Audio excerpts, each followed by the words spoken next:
If you go to all these countries, you will see all the projects financed by Exim-Bank. Ports, light rail, city rail systems, and railways, and a lot of power stations. So if you go there, you will see they will, previously, they may say, let us go to World Bank or Asian Development Bank for financing. But today, they first will think about China. In China, they will think about Exim-Bank. Aren't you proud when you go there? Of course. And aren't you the most welcome person, I guess, in those countries? Well, I think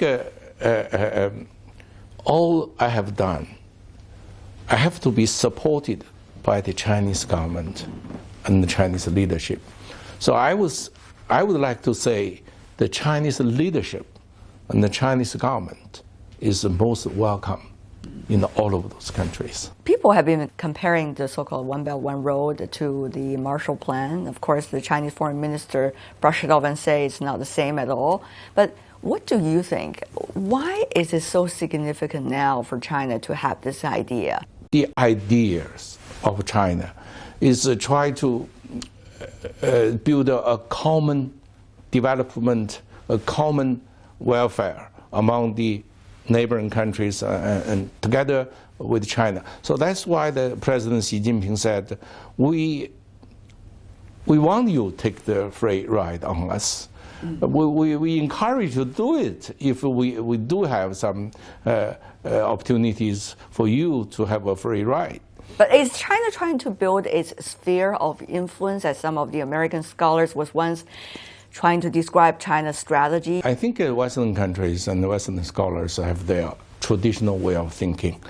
Because the U.S. has a sphere of influence, British has a sphere of influence, and other countries as well. But China is not a country trying to set up the sphere of influence.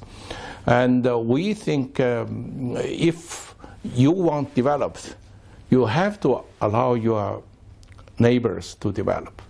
You cannot have a so-called, you have a blossom by yourself and one flower. And we say 100 flowers blossom, you call this spring.